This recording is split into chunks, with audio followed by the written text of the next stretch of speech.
welcome back to the second part of the International E-Seminar, EwasteR project from London. In the second part of the project, we're going to be looking at the changing market conditions for WEEE in Europe and beyond. And that will involve colleague Peter Kaliafas. We're going to look at the impact of legislation.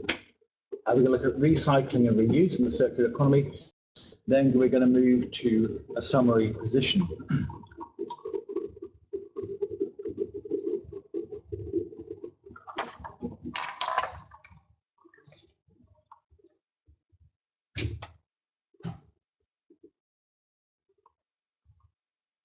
Okay, while the slides are being prepared, I'd just like to say a little bit about or talk about Peter.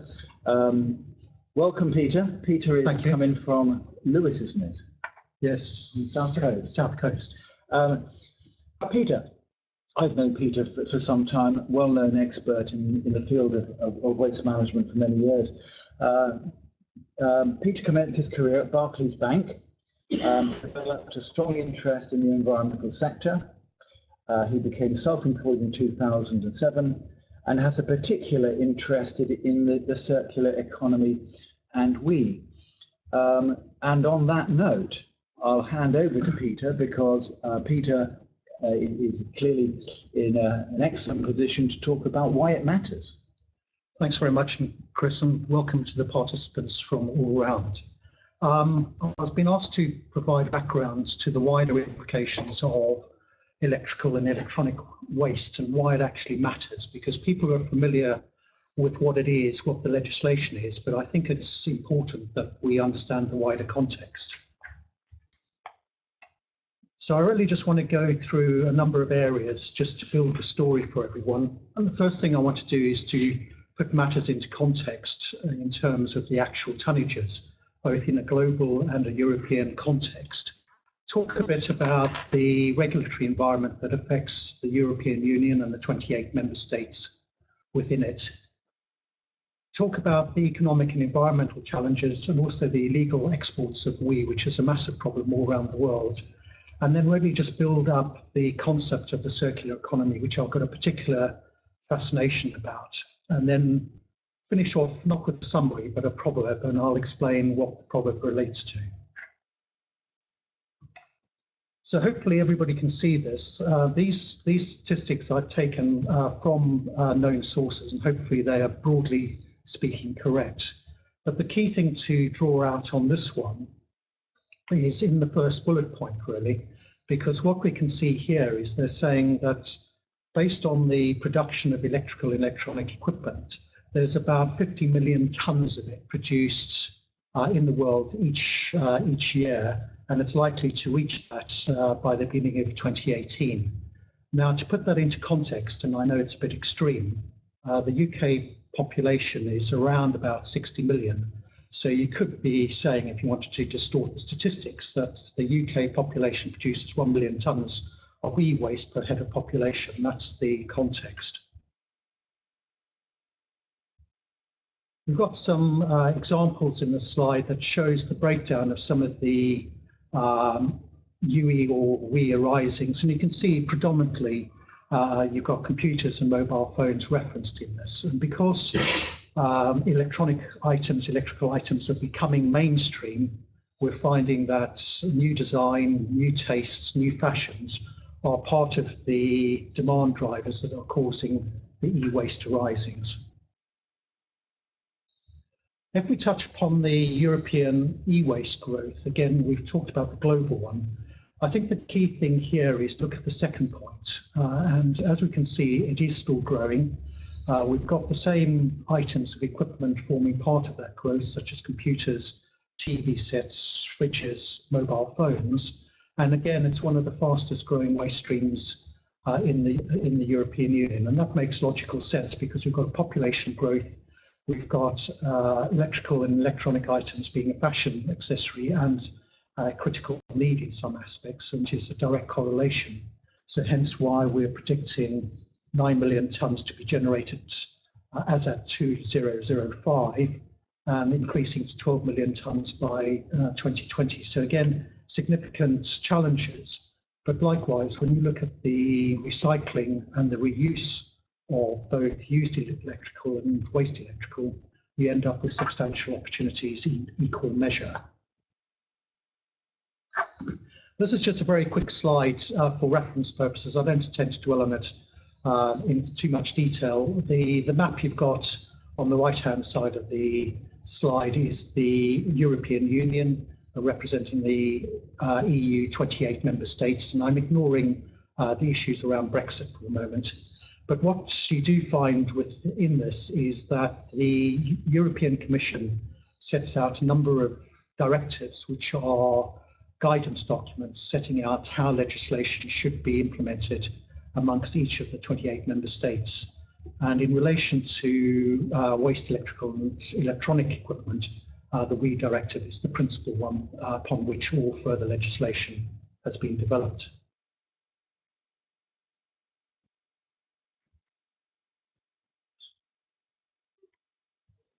So touching upon the economic and environmental challenges, there are three I think we really need to bear in mind in terms of context. And apologies, I tried to get this in the right order, but the pictures and the bullet points didn't quite marry up.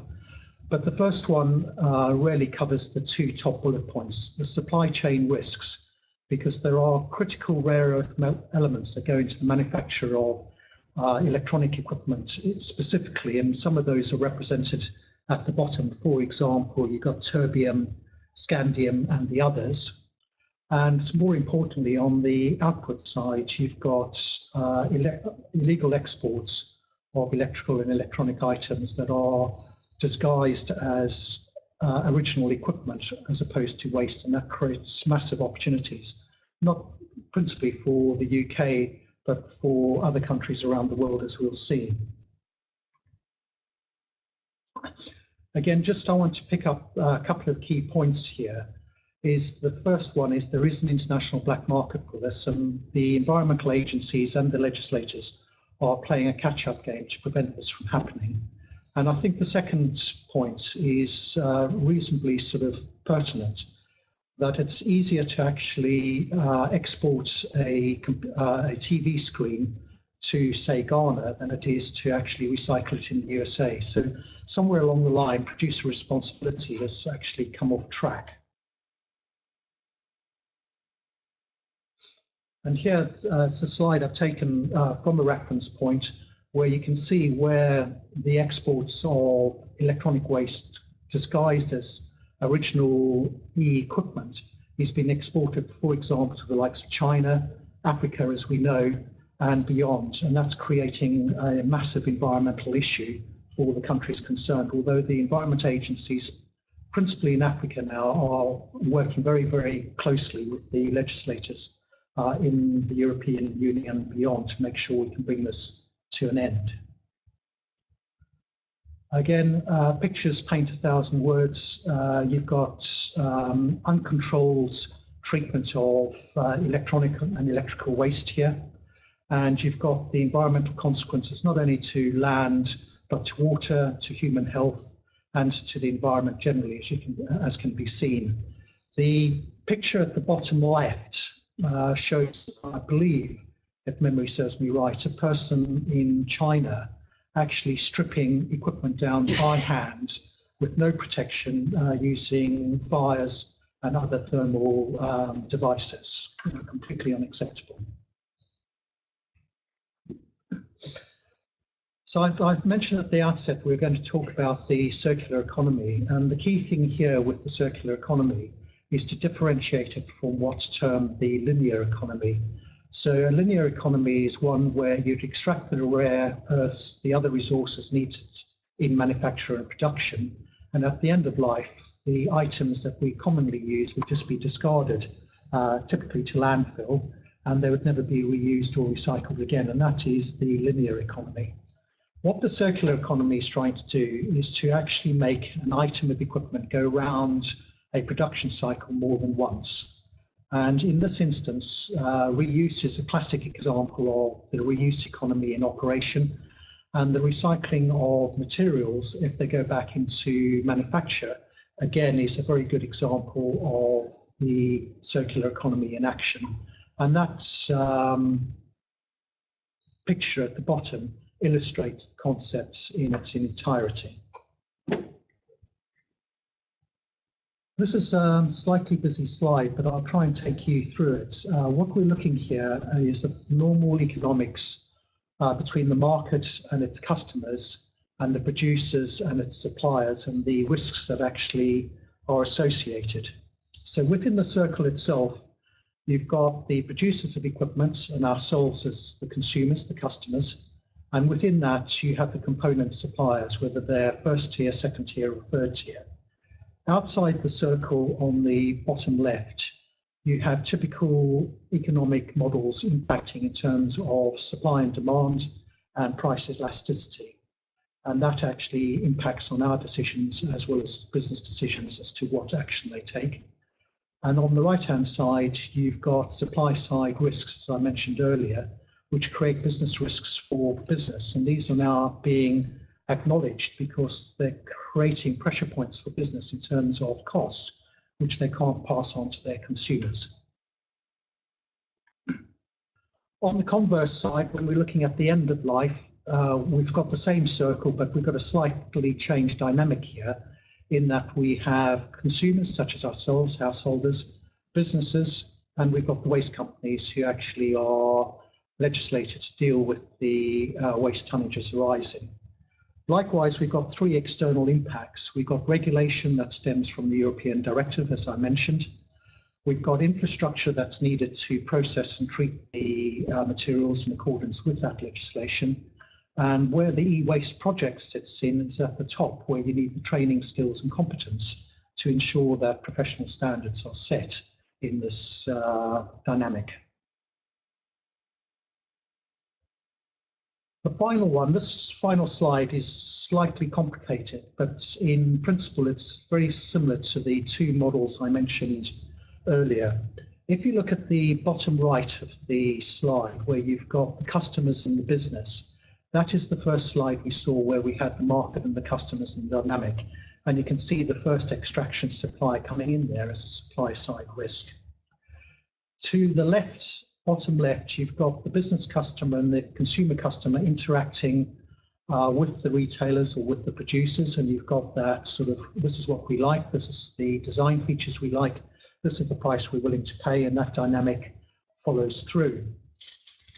From the bottom left all the way around to before the yellow box, which is headed business, you've got the waste treatment side in its full components. And as you can see, you've got on the bottom left, the reuse model, you've got waste disposal, you've got recycling, and how it all fits into the waste treatment chain. The problem we've got, and this is what I encountered and helped inform my thinking, is when I went to Taiwan, there is a disconnect, and they recognize this and are well ahead of the curve on this, is that on the one side, producers will design according to what we, the customer, will want. But what producers will not design is for disassembly, for reuse, and for recycling. So the disconnect in the circular economy stems from two parts.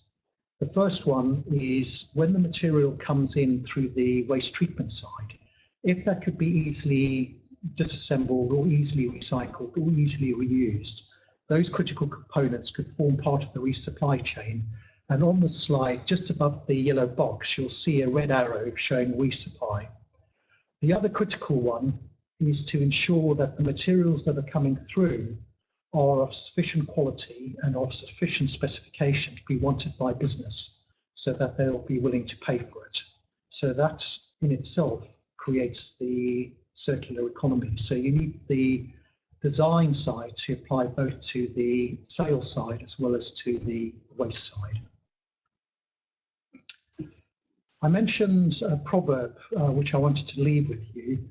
I'm not proposing to actually go through it in line by line, but the background to this is that we've all got a role to play in this agenda. So we might, for example, be a knight of the realm taking our troops into battle, or we might just be a cog that forms part of the nail in the horse of the shoe. It doesn't really matter, but each has a sequential, consequential impact on the success of the other aspects. And if we all play our part, as hopefully you've seen maybe in the Blue Planets series illustrated by Sir David Attenborough, we can actually win the battle in the environmental credentials for waste electronic and used electronics. Well, thank you very much indeed. Don't go away, because I've got some questions have come in, and there's some questions which have risen as a result of what you were talking about. You talked about producer responsibility. Can you just explain what that means? Happy to. Producer responsibility can either be collective, which means that like-minded producers, so if you produce a television screen or you produce a fridge, then all producers of that fridge have collective responsibility, known as producer responsibility, to ensure that the items they produce and place on the market are disposed of in accordance with agreed legislation. There is another item which forms a very much integral part of circular economy models, and that's what's known as extended producer responsibility, or sometimes known as IPR, individual producer responsibility, where individual producers take it upon themselves to produce the equipment for sale, but then also take responsibility for dealing with it and putting in place their own infrastructure to deal with it according to not only legislation, but the self-imposed environmental standards they promote. Is there a cost? I mean, when you buy a product, say like a television or something from your local electrical store, is part of the price that you pay to the shop, does that contain an element for the disposal of it at the end? It's an interesting question. It differs according to where you are in the world. It's sometimes known as a visible fee. In the European Union, visible fees are not permitted. So you don't go into a shop and pay X for the item of equipment plus Y for the recycling charge. The producers, because they make it, are responsible for absorbing that cost. You know, it'd be naive of me to say that that cost is not transferred to the consumer, but it's not transferred in a visible way. But in some other countries, I think in Japan, for example, they do have visible fees, so people know exactly the cost of recycling. But I'm pretty sure that's the case. Another question which has come in, one which relates to, is really a kind of a human issue. We see year on year that companies like Apple produce a new phone, the latest iPhone 7, 10, and so on and so forth. Are they going to want to buy an old phone? Do you think that recycling or rebuilding is going to catch the mood, the zeitgeist of the population, and people will say, don't give me an Apple or an iPhone or whatever it is, a number 10, I will go for one which is recycled or one that has components which are recycled? I think the evidence in that, Chris, and again it's an interesting question, is to look at the philosophy of Samsung when it comes to mobile phones. Samsung promote an active market in both repair and modification for their phones. You can take them into the repair shops in London, there are plenty, and they actually promote a secondary market for mobile phones. And there is a huge demand for secondary mobile phones that are fit for purpose and functionality for two principal reasons. One is they give you the same functionality for a lesser price. And Samsung have realized they can sell the item once, and then by modifying it and spending a bit more money in refurbishing it, they can actually sell it twice. They can sell a handset twice over. So well, that sounds like good economics. It's fundamental commercial economics, because at the moment, in all these market areas, you have very, very stiff price competition, and retailers and producers are under very, very high margins. So they're finding they're having to build different business models to derive a profit. Question here from Nicola, and this is a little political, so I'll frame it in the context of, we accept that there has been some, and I think you referred to it, trading in illegal waste electronic equipment. And there's a number of countries that potentially are involved, and potentially I would imagine that the United States, amongst others, have been implicated in illegal weed. Any comments that you'd like to make? Any thoughts on what, for example, the US could do or are doing? I believe the US EPA is very hot on this. Exactly what they're doing, I'm not sure. But I can sort of illustrate it from a UK perspective and in relation to the photographs I showed earlier. When the WEEE directive was formulated by the European Union, they actually said that items fit for reuse could be exported internationally. But what they didn't define was what is fit for reuse. So that was a legal loophole, hence why we ended up with illegal exports of WEEE. What the UK did was to devise a standard that set out the process steps that each item of equipment would have to follow to be recognised as being fit for reuse. So it's a bit like if you take a car in once a year, to ensure that it's fit for the road, there is a series of tests that the garage would undertake. The same sort of principle applied to items in the UK. More importantly, the Environment Agency then stepped in and said, unless we see the businesses who are exporting this material confirm to us that they have complied to each and every extent with this reuse standard, we will view any container of material as waste, which is prohibited under the Basel Convention. Likewise, Nigeria and the others, through contacts we had, decided that they would take a reciprocal approach to what the Environment Agency did in the United Kingdom, that said, if your shipping bills did not include certification that the items in the container complied with the UK standards confirming fit for use, and they would be opened, they would be closed, and the container would be returned to the port of origin. So that way we actually strangled both the export and import of illegal equipment. Well, thank you very much, Peter. Please don't go away, because I'm probably going to need some assistance. So we've had one of our speakers has not been able to make it today, and therefore I have agreed to cover off the presentation in relation to the legislation. So, again, oddly and strangely, I think all of us come to the waste management industry from varying backgrounds. I started life as a biologist, and I guess I still am a biologist. I still have a fascination with biology and the planet. And as you'll see in the presentation I'm going to give on the circular economy, it reflects very much my view and take on what the world and what we means for it. This particular, excuse me, is looking at the impact of legislation. And in a cartoon, often a picture, as Peter said, can paint 1,000 words. That's one step for man and one giant leap left behind. And all too frequently, we will find that in the fight against waste crime, waste electrical equipment features largely in fields around the country, in illegal dump sites, where you'll find televisions, you'll find fridges, you'll find air conditioning units.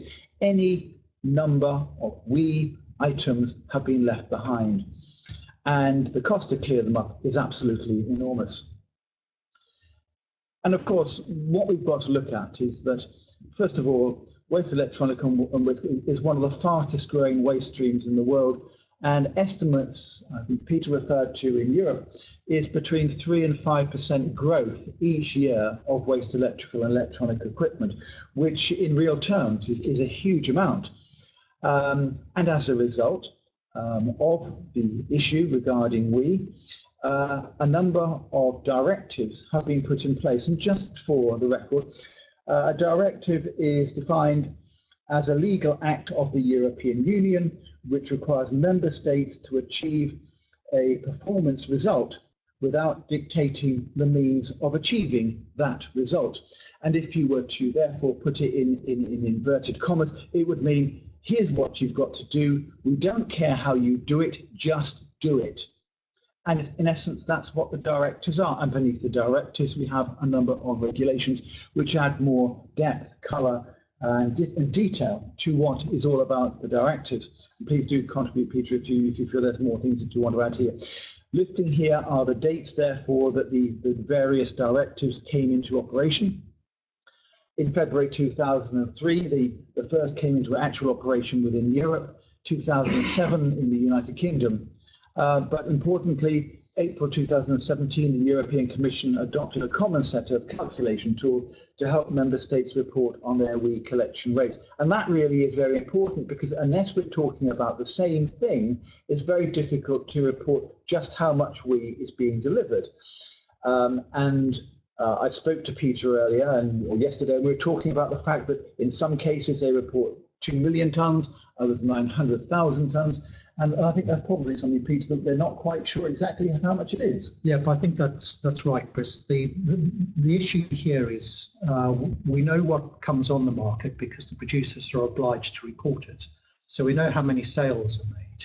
And what we do know at the other end is how many items come through the infrastructure for treatment and processing. The problem is the bit in the middle is an unknown quantity. So irrespective of where you are, the issue is that you've got people who will want to make a profit out of the metal, others who will want to export it illegally. So what you're actually seeing at the end is a fraction of what occurs from the moment we discard it to the moment we actually treat it. And that leakage is a very, very big issue. And a lot of countries now are trying to put in place systems which prevent unauthorized, slightly suspect individuals getting hold of items of equipment and sort of seeking to bypass legislation or the environmental credentials to deal with it properly. Having said that, I mean, looking through the data here, we can see there's a number of items which appear to be exempt. These include items more than 1,000 volts AC or 1,500 volts DC, equipment designed and used purely for military purposes. So it seems that if there is a military application to your WEEE, then it is exempt from the directives. Large-scale industrial equipment, equipment that forms part of a non-electrical product, such as a turbine or gas installation, alarms, fittings, household lighting equipment. And then we come on to how we're going to categorize it. And in the UK, the categorization is on a scale of 1 to 14, and I'll just go through those. But in Europe, it's on 1 to 10, but currently, and it will be next year, going down to just 6 different categories. And here we've got sort of just really the categories of WEEE, as outlined in the UK: large household equipment, small items, vacuum cleaners, irons, toasters, IT, communications, consumer equipment, radios, hi-fi, lighting equipment, but not household lighting, electrical and electronic equipment, drills, tools, excluding large equipment. Then we've got numbers 7 to 14, which are the toys, leisure and sporting equipment, medical devices. I just pause there for a minute because medical device seems to be one of the largest single components of WEEE. And I'm thinking to myself, we've got televisions, we've got air conditioning systems, medical equipment. What are everybody carrying around some heart monitors? Is it that very difficult to what it is particularly the large amount of medical WEEE which forms such a large component? I think the issue here is, there's that very old saying that if you can't measure something, you can't monitor it or control it. So the categories are very much designed to try and categorize items of equipment. And medical devices can be a number of things, but again, it's really predicated on tonnages. So if you've got, for example, a large fridge freezer or a washing machine with a concrete block in it, that's going to, one of those is going to far outweigh medical devices. But just to give you an example, these categories are always playing catch up. So 10 years ago, for example, PV cells weren't even included, but they now are. But you also get disconnects. So for example, if you were to look at one of these equipment categories, a fire alarm, for example, is classified as WEEE because it runs off a battery and has an electrical input. But the detector within a fire alarm is subject to a radioactive isotope. That's what causes the thing to work.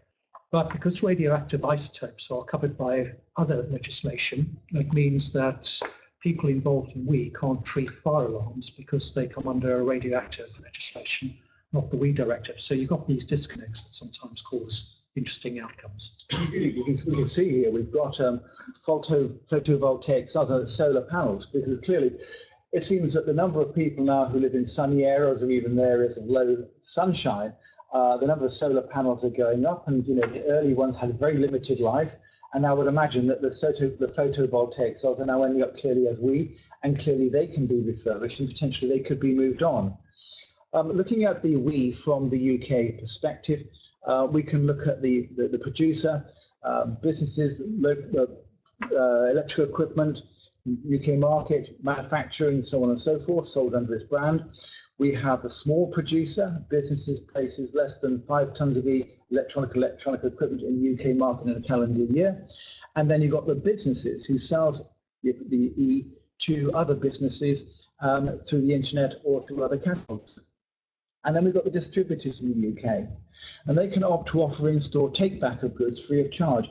So if you're in the UK, there are a number of big distributors who I shan't name, who you go and buy your computer from, or your phone, or your toaster, and at the end of its life, they can opt to take it back. Or they could register and they could be obligated to take it back. And I would imagine that some people say, particular large items, you go to a particular large shop, a large hypermarket, and you want to buy a fridge. There you've got a fridge which arrives. The first thing that you have to think about is what's going to happen to my old fridge. Will you take it away? And sometimes there'll be a small charge associated with it. In other cases, they'll do it for nothing. Is that something, Peter, which is common? It is, and it's a new development on the business model, which is fascinating. So if under collective producer responsibility, all the producers are required to demonstrate they comply with the targets that are set by each member state each year. So basically, for 1 ton of item they place on the market, they've got to demonstrate through evidence that they've collected 1 ton of similar equipment by return. So you could actually outsource that to a scheme that will deal with those obligations on your behalf, but that comes with a cost. And as I mentioned before, producers are under huge margin pressure at the moment because of price elasticity and competition. So if you imagine a well-known washing machine manufacturer, choose anyone wherever you are, who comes along and says, right, we'll sell you a new one, but I'll tell you what, we'll take the old one away from you for a £10 charge. From the customer's point of view, it's great. It's a simple convenience. It's a service they're willing to pay for. But from the producer's point of view, they achieve 2 things. One, they are actually able to sell the item of equipment they've just done to you for another £10 because the truck's coming to your home anyway. It's not going to cost them anything more. So by giving them another £10, they've got £10 more than they had previously. But more importantly, they don't have to pay anybody to satisfy their obligation. They've had 1 washing machine go in, 1 washing machine come out, and then they can choose to either use that washing machine to fulfill their obligations or to refurbish it and then sell it back on the secondary market. So the take-back scheme is very welcome, but it's also done from a very astute commercial background to it. Thank you very much, Peter. Moving on then to the slides, we mentioned that these are really part of producer compliance schemes. And that was one of the major things which the directive said. It said that across Europe, don't care where you are, which country you're in, if you're in Europe, you need to have a collection program of some description for we. And the UK, more than 5 tons a year, it goes through the producer compliance scheme.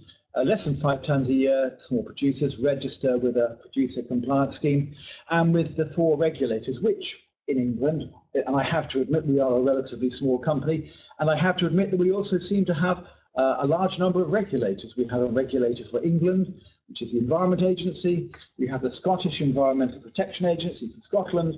We have the Northern Ireland Environment Agency, and we also have Natural Resources Wales. So we seem to have, for a relatively small company in the UK, we have a large number of regulators all looking at it from their perspective, by and large, a unified approach, but sometimes on some aspects they can vary just a little depending on their objectives.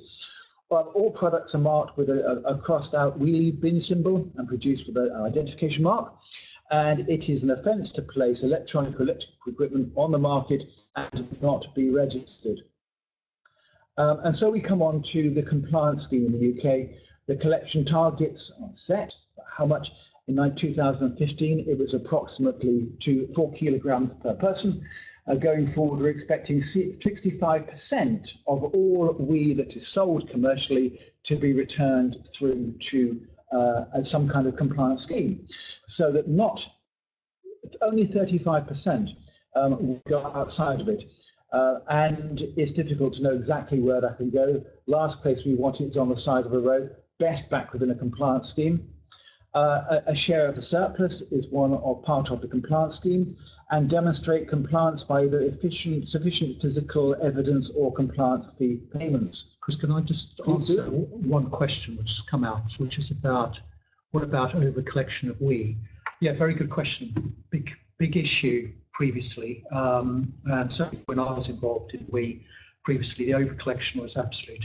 So in the UK, what we have is a system where one person collects the equipment, the other needs it for evidence purposes. So typically the producer or the producer compliance scheme needs it for evidence purposes.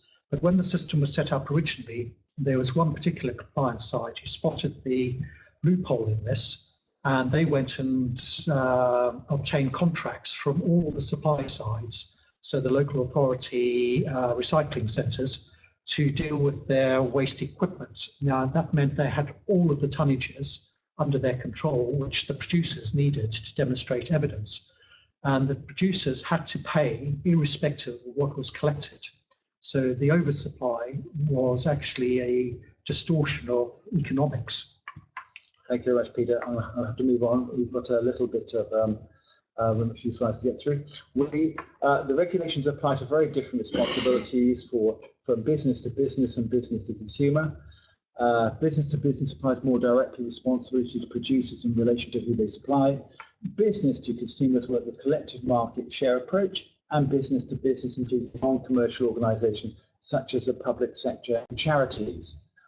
When it's sold for household use, producers are responsible for the cost of collection, treatment, recycling of a fixed proportion of the target tonnage set based on the market share for the previous year. So in essence, they won't have figures for this year. They'll say last year you did this amount. This is what you should be paying based on what you did last year. Data has to be reported. If I'm not mistaken, Peter, that's reported to the regulatory authorities? Correct. And no doubt in Italy and in Cyprus and in Poland across Europe, you'll find the different ways in which they are reported, because it is, after all, a European directive. Local authorities, civic community sites, we sometimes used to call them dumps, where everything that came from your house went in a bin and could be put. We collected by the big retailers when they deliver new appliances, which we talked about, and we collected from households. This is a particularly small slide for those people with very good eyesight. You'll see that in particular I've highlighted the 38% for medical devices, which is a point I made earlier, which is if you took at the WEEE targets, the change in the targets and percentage is aiming to collect more from it, and Peter already covered that particular point. The challenge is, therefore, to change from 10 categories of WEEE to just 6 in 2019. As I mentioned, there's 14 categories in the UK currently. 65% of sales, 85% of WEEE generated to be returned.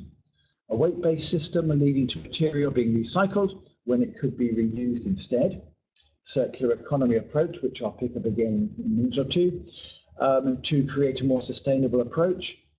We've also mentioned fluctuation in commodity prices, and this will have an impact on whether or not what can be made from WEEE has value in the market. We've touched on waste crime and the illegal shipments of WEEE and the environmental concerns, and an opportunity to reuse, recycling, new jobs created in and around computer waste, over 100,000 tonnes alone. And that really concludes our major sort of input really onto the legislation. So suffice to say that legislation is having an impact. European legislation is consistent. From the UK point of view, clearly we may be looking to look at what will happen when we leave WEEE, when we leave Brexit or leave Europe. And I should imagine that many of the politicians are looking to adopt wholesale most of the directives and the legislation Peter, would that be fair to say? Yeah, I'll quickly, we've got a bit of time, I'll try and quickly answer the questions that have popped up. So the first one is on plastics, absolutely right. If you look at what's happened with mobile phone chargers recently, there's been consistency of design so that one mobile charger will fit any make of phone. There is work afoot to have consistency in design for plastic so that they're easily recycled at the end. In terms of the overcollection of that stranglehold was broken recently by the introduction of a compliance fee. So if you can't actually collect it and you can show extenuating circumstances, you can pay to buy out of your tonnage physical and get tonnage notional. And the last one is semiconductor materials are classified. Interesting one. It depends on where they're actually housed to determine which category they fall in. But on the legislation one, the final one is part of the Brexit negotiations. The government is going to introduce, I think, the withdrawal bill, which is going through the House of Commons at the moment, which basically says that everything that was incorporated under European law will be incorporated under UK law.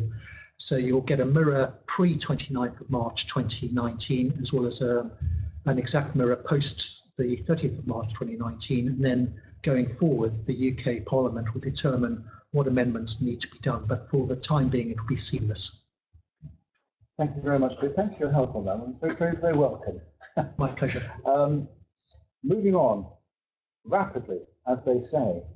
The next presentation is one that I'm going to give, which is really looking at the groove of the umbrella view, if you like, the what's it all about scenario, and looking at the circular economy. Some of what I'm going to be talking about has been touched on by Peter and by other speakers throughout the course of today's various presentations and seminars. My first question, the elephant in the room. In one sense, the elephant in the room is the fact that there are predictions that life on Earth is under serious threat, that the planet is affected by the activities of man, that the waste electronic equipment which contributes to that is part of the problem which we need to solve. The elephant in the room, therefore, is the big question that what are we going to do about it? And that's some of the issues that I think that we would need to look at. And the first of those, in a sense, is really the circular economy, which has been talked about by a lot of people who know a lot more than I, Walter Stahl, who talked about from cradle to grave of a particular product.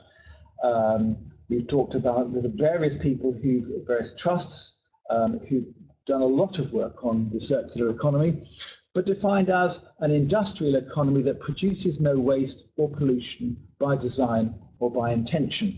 So that's really, in a nutshell, what the circular economy, it produces no waste or pollution by design or by intention. And the critical factor for us as human beings is that we live on a little blue planet on a spiral arm of a galaxy called the Milky Way, and our inhabitation of it is dependent on a very small crust of the Earth upon which all life depends, and that is called the biosphere. It includes all of those other components, and it includes all the living organisms and dead organisms which are available. So whilst we talk about the planet, what we're dependent on is actually quite a small area. And as was mentioned before, the notion of going from use and dumping has to end. That whole idea of raw materials, production, distribution, consumption, waste is a linear economy, and it is unsustainable. And therefore, the notion is that in time we should move to what's known as a circular economy, whereby the products go in, they go around in a circle, they're used, they're recollected, they're recycled, raw materials are taken out, and so the cycle goes round. So there is nothing which is eliminated from it. There is no waste. Nothing goes out that can't be used. And knowing what, know when, and know how are critical. And that's where our project fits in, bearing in mind taking it back to our design of a curriculum to know what to do, when to do it, and how to do it. And that brings us fundamentally back to what we have been doing for the past 3 years. It's all about the economy and the curriculum. So on the left hand, we have the linear economy, and on the right hand, we have the circular economy, which is the one that we're trying to engage with. Moving to a circular economy has implications, sourcing raw materials, product design, modular equipment design, green products, supply chain, collaboration, renewable energy, logistics, packaging, training, end of life, managing waste streams and recycling. So there's a lot of things which contribute to what will be a circular economy.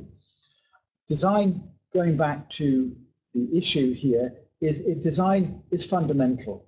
If you can design a car where if a car crashes, I'll give you another example. If you have had recently a car with a headlight and someone has cracked your headlight of your car, and you say to it, can you replace a glass on my headlight? No, sorry, we can't replace a glass. We have to replace the whole unit. Here's a better one. I had a light bulb blow on my headlight, and they said the fuse has gone and it's burnt the fuse, the wires together. You need to replace that entire unit. And I said, how much is that going to be? They said it's going to be £465 for one blown headlight bulb, which makes your eyes water when you have to do that at every single point along the time. So the circular economy, therefore, is a critical issue. This shows, this particular slide, of how we're moving away. That rising purple lines are how much is going to landfill, and each of the countries are listed underneath it in Europe. So if you've got a little short purple line, that means you've done really well. Not a lot is going to landfill. If you've got a really long purple line, it means there's still a great deal going to landfill. And then you've got how it's being done for recycling. The turquoise or light blue model, light blue line is where it's going to landfill. If it's being incinerated, which is there as well. And the incineration, obviously, is something which is useful, but not as useful as reuse, if we can possibly do it. When we look at the WRAP, remind Peter, WRAP stands for? Good question. A Waste Resources Action Programme. Thank you very much. Waste Resources Action Plan. They are a group which were part of a government-funded programme and who ultimately have become now their own charity. And they produce data around about what's going on in recycling. And you can see from here that when it comes to what is being recycled, then paper clearly is right at the top of the list, plastic packaging at the bottom. And superimposed on that, you can see what then is the value and how much money is there. And clearly aluminium cans come out top with the greatest return on that particular investment from aluminium cans. And then we look across Europe and we can see approximately 130 kilotons of waste collected in 2017 quarter two, was almost identical to earlier levels. Well, that's not good news. If it's identical to earlier levels, it means that we're not doing more to recycle and collect WEEE. So on a practical level, it seems that we're almost reaching a plateau of how we're managing WEEE. And across all the different countries in the UK, of countries in the EU, you can see those are the WEEE collected. And there's one or two startling winners, one or two people who have done better in 2014 than 2008, and some who are not doing as well today as they did in 2008. So quite variable, but by and large, those who are doing well anyway. There's been very few startling moves from those who've done between 2008 and 2014. The star performers such as Norway are still right up there, Sweden's good, and then each of the countries in turn can show what they were doing more or less than they were doing earlier. Importantly, we can look at what companies are doing, and companies like Coca-Cola are looking to work with their businesses to make sure that the bottle which you buy your drink in is that same bottle which is reused again so far as possible. We have, as Peter mentioned, the notion of scavenging of waste electronic equipment in China, where largely children and young people who have very little money and little income can at least derive some income from scavenging over the waste sites, using their hands to pull out components, which they'll then gather together and try to sell to people on the market for it. But it is infinitely dangerous. It's dangerous by virtue of the damage they can cause to themselves, their exposure to harm. It's dangerous because of the markets that they're in, and it's dangerous in which the exploitation of these young people is involved. So this is something, again, which is particularly insidious to economies where weed isn't being dealt with properly.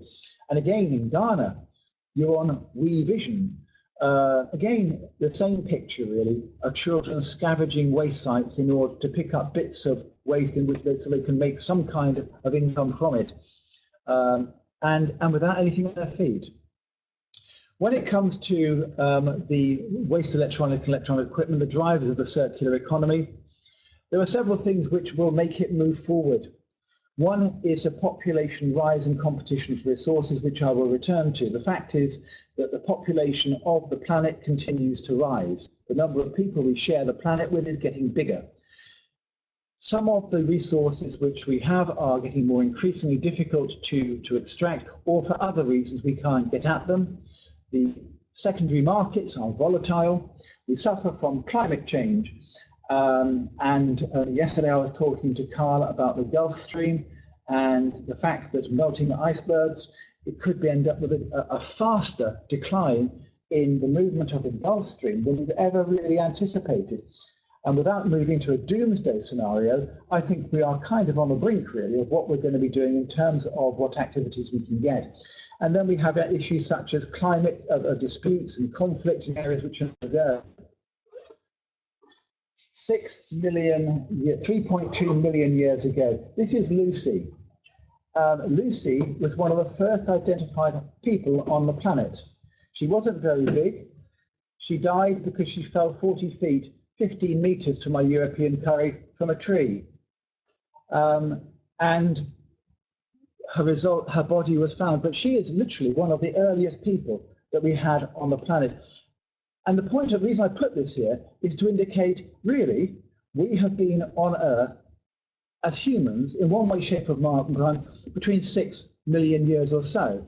And Lucy was one of the first ones to be here, and we are her ancestors. She was one of the people, or one of the creatures, which were our forerunners to the humans. And you can see that over time, we have evolved. We've gone through the hunter-gatherer series to man with shopping basket and shopping bag. And during that time, we have generated more and more waste. We have been indiscriminate with our use of resources. And in that time, you can see that the population has changed, and that probably up to about 1000 AD, 1000 years ago, for Britain, it meant the time of the Norman conquest. Certainly 1,000 years ago in each of our times was not really that long in geological time, but then we've got a massive explosion in the population. And the graph on the right-hand side points to more or less the position in 2000, and then rising to the population which they believe the world can actually hold. So when we reach the top of that curve, we reach what is known as the holding population of the planet. That means the maximum number of people that they believe can live on planet Earth. And that's exacerbated not only by being a planet, but everybody wants to live together. If you look at the fact about how many people want to live in the countryside, in rural areas, and how many people want to live in cities, there's been a massive change in the way we want to live. Nobody wants to live now on the countryside. No one wants to be in touch with the green environment, with the changing seasons, with farming, with the way the sunrise, the sunset, and the rhythms which control our life. Everybody wants to live in cities controlled by artificial lighting. And as a result, half the world's population today live in those cities. And each month, the cities in the developing area, the equivalent population to Singapore move from the countryside into cities, placing massive impact on the reserves and resources. And we then look at what's happening across the world in terms of population and where is population growing most? And you can see that in some countries, which are in green and black, the population is more or less stable. And we can probably manage the waste with our programs. In some countries, those in amber, yellow, and red, these are where the population is massively rising. And these countries' resources, notice particularly, they're countries where the resources are particularly poor anyway. So this is where population is going to have its biggest impact and where people are going to be not able to cope with the changing circumstances. And when it comes to businesses, a lot of businesses say that they don't have the resources that they need in order to carry out their businesses. Recent reports survey of manufacturing companies, what proportion of chief executives said that raw materials were a shortage to their business in 2012? 80% said that raw materials were a problem. And then we looked at picking up on some of the points that people have made about what's going on around the world. The global supply of different resources becoming concentrated.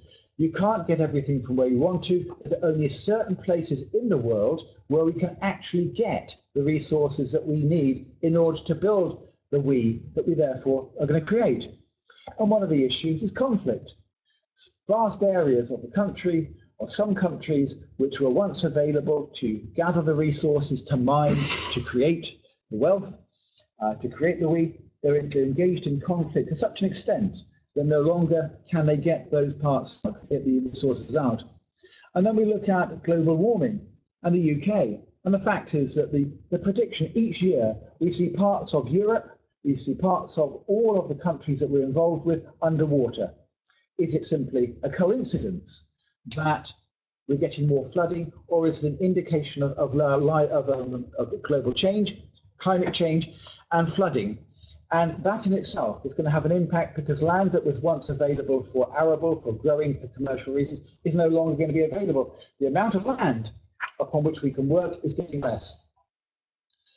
Equally, if we move to a circular economy, we can achieve increases in resource efficiency, some 30%. Simply by moving to a circular economy, we can save money and we can make the economies within which we work more effective and more profitable.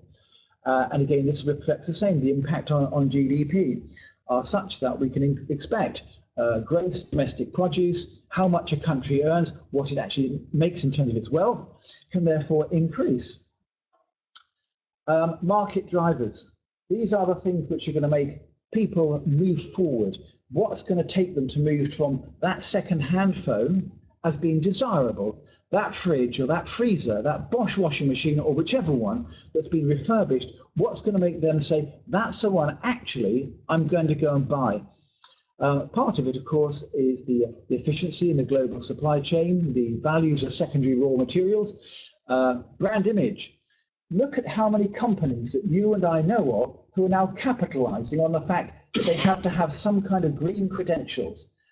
Many, many companies, in fact, you could say almost most big companies now have and want to be known as being involved with the green revolution, with the notion that the circulation, the circular economy is critical. So risk management needs to be undertaken, innovation, environmental efficiency, elimination of toxic materials, polychlorinated biphenyls and so on and so forth, brominated substances, the hazardous waste that can sometimes be found in the environment.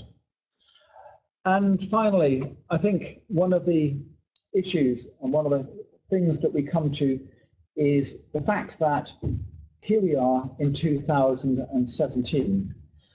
We have worked together for 3 years, 4 countries, to create a curriculum which we hope is going to be part of the way forward for Europe and for the remainder of the world. And we think that what we've created is good. And I look back at who had said something particularly profound, and Gandhi, Mahatma Gandhi, live as if you were going to die tomorrow, but learn as if you were going to live forever.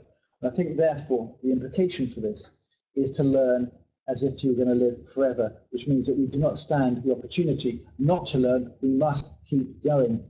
Man, 6 million years on Earth. If you took the current projection of what we're doing, of how we've gone from the last 6 million years, how much time have we left to do something? 3 seconds is all we have left on a time scale. If you took 6 million years as being when man came to Earth, you look at the projected change, how many years potentially could be here, 200 and 250 years, maybe a little longer. 2 or 3 seconds is all we've got left. And that's what I'd be asking you for, is 2 or 3 seconds. There was a comment made earlier about what our various countries around the world are doing in terms of we, and I think sometimes it's very difficult to know what direction we're going in and what particular aspects we're going to be managing. All I can say is that from our perspective and from our project perspective, we know that we're contributing something very positive and very useful to make sure that we progress the we agenda, the recycling agenda, the circular economy across the board.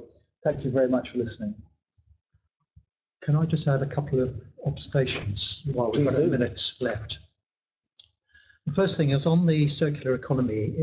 Some people will say this is an altruistic ambition, and I'll explain why it actually is a reality.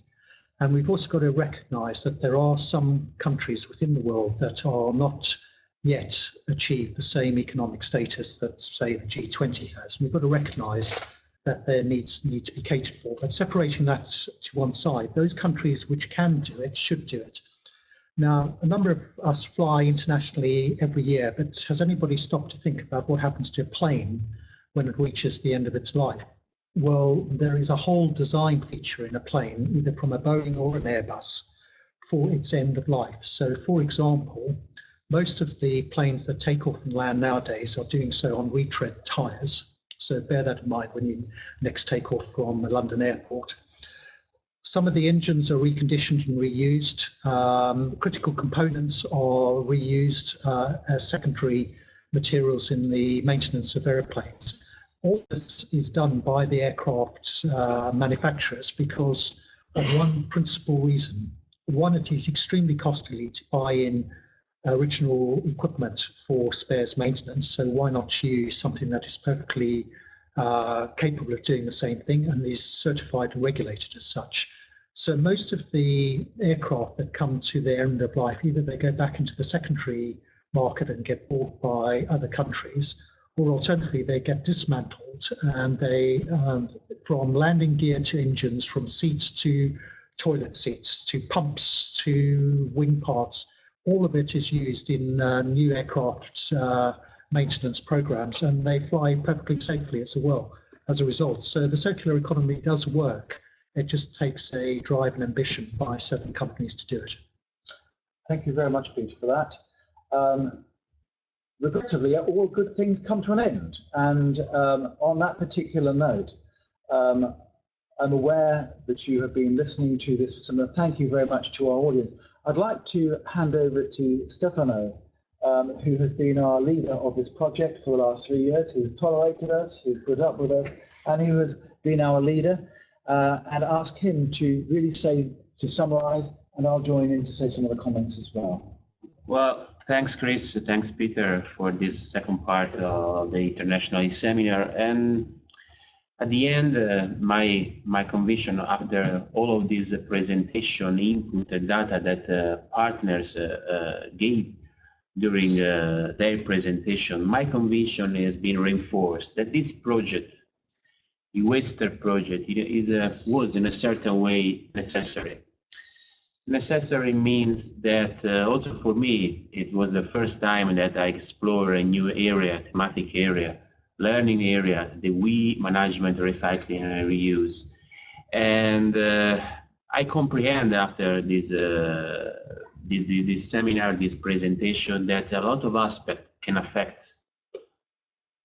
can be affected by this sector. The human aspect, the human life aspect, the environmental aspect, the cultural aspect, training and learning aspect. So a lot of things, a lot of area are involved in this sector and potentially in this project.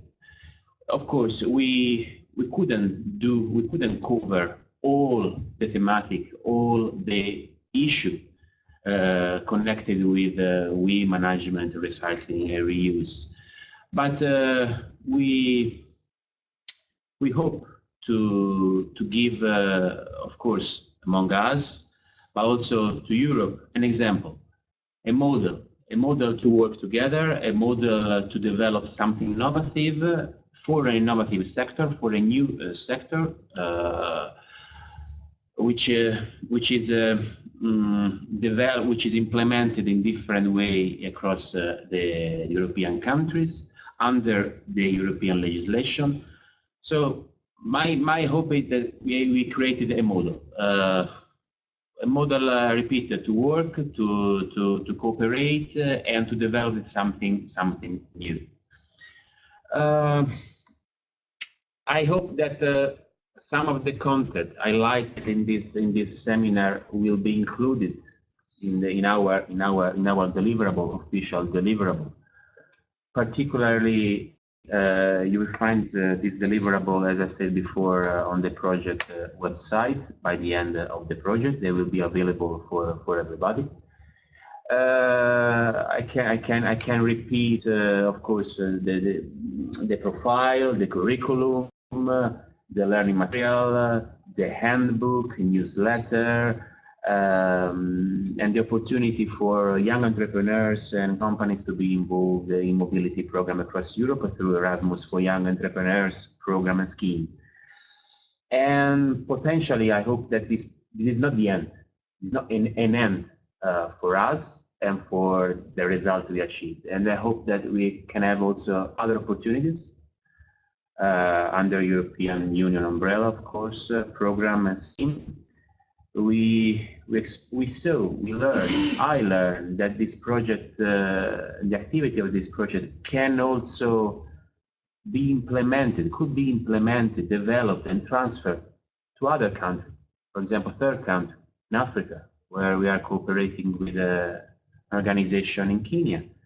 And we could explore other funding opportunities in international cooperation, local development, sustainability development, in order to reinforce this thematic, so crucial for Europe, but also for European countries. And at the end, I can say, yes, we can. We can do something new again for the next month, and I'll be keen to explore new funding opportunities to do it. Finally, I'd like anyway express my grateful thanks to all of you, to each partner has been involved with me in this long journey, 3 years long. 13 organizations. I met a lot of people, probably 30 people from different countries, and it was a big challenge for me as coordinator, but it was very exciting and very formative. And so thank you very much to everybody to support me in this journey. Well, thank you very much, Stefano. And I'd like to really just thank all of the contributors to today's program and to all of the people who made today possible. First and foremost, I'd like to thank Sharon, who has made this happen, who's done a huge amount of work in order to make sure that everything is in place, is developed, is available, and that I'm in the right place at the right time and I have the right piece of paper to say the right thing. I'd like to thank Anil, whose organisation made this feasible from the electronic and technical point of view. I'd like to thank all of the contributors from all of our European partners for coming to London to contribute to this e-seminar. I'd like to thank you, the listeners, for listening avidly, and hopefully you've managed to gain something from today's seminar. And please don't hesitate to come back to us if you've got any comments that you wanted to make. And I'd like to thank virtually the whole team for coming together in order to make this whole seminar a working function. Thank you very much. And from everybody here in London, I'd like to say thank you and farewell for the next, and we wait until the next seminar. Goodbye for now.